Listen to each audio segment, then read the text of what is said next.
Ce podcast dédié à l'hémophilie vous est proposé par la société biopharmaceutique Sobi. HemoTalks accompagne les patients et leurs proches au fil de discussions, de témoignages et de conseils pour qu'ils puissent vivre leur vie au-delà de l'hémophilie. Aujourd'hui, la parole est donnée au Dr Caroline Galeotti, pédiatre hémophilologue, praticien hospitalier au sein du centre de référence de l'hémophilie de Bicêtre.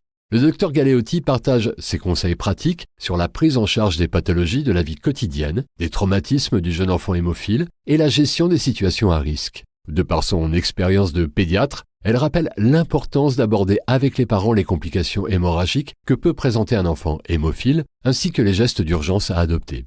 Certaines situations seront abordées en distinguant ce qui est grave de ce qui ne l'est pas, en insistant bien sur le fait que les parents peuvent contacter un médecin du centre de l'hémophilie en cas de doute, y compris le week-end et la nuit, car une astreinte existe.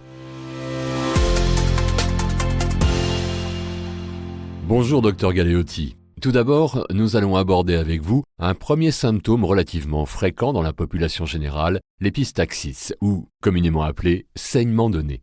Du fait de l'hémophilie de leur enfant, quelle conduite à adopter recommanderiez-vous aux parents dans cette situation ?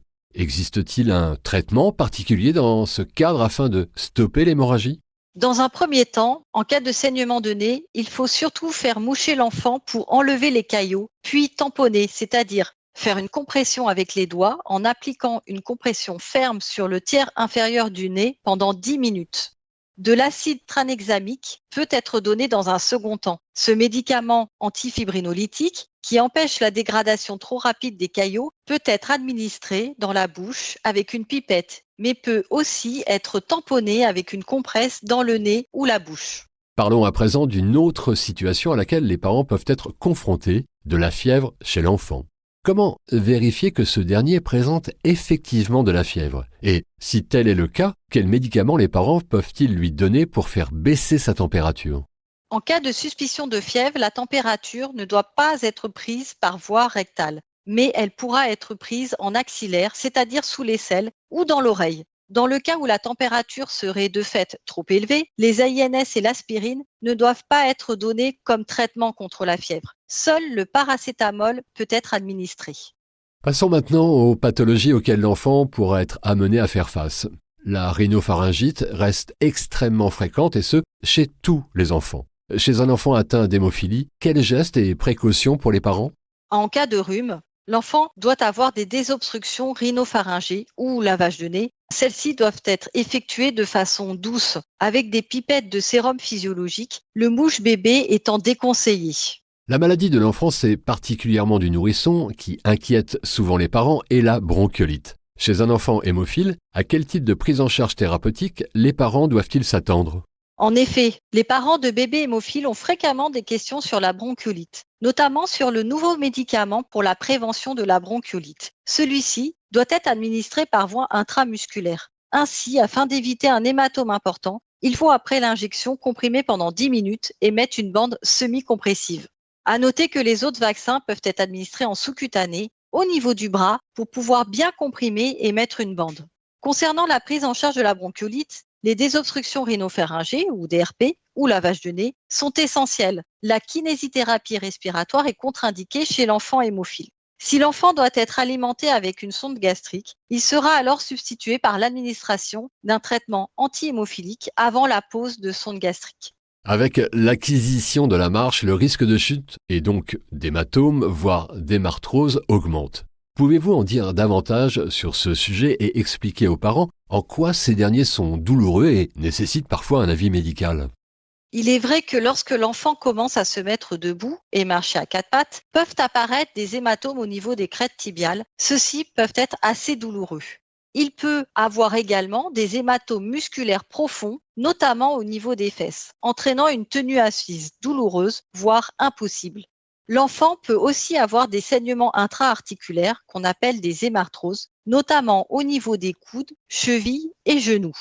L'enfant peut alors avoir très mal au niveau de l'articulation. Les coudes, genoux et chevilles touchés peuvent être gonflés et chauds. L'enfant aura du mal à mobiliser son articulation douloureuse. Il peut donc avoir du mal à bouger son bras en cas d'atteinte du coude ou marcher en cas d'atteinte du genou ou de la cheville.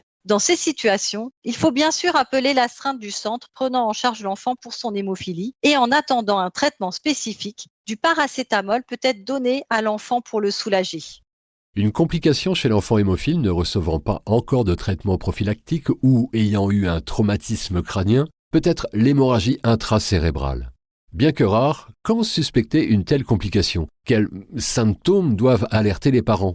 Alors certes, la complication la plus sévère qui peut arriver, bien que très rare, est l'hémorragie intracérébrale, et ce avant l'acquisition de la marche, ce qui peut être un argument pour débuter le plus tôt possible la prophylaxie. Certains symptômes faisant suspecter un saignement intracrânien doivent inquiéter les parents, notamment des vomissements isolés, non accompagnés de fièvre ou de diarrhée, ou des troubles de conscience, même si l'enfant n'a pas eu de traumatisme crânien.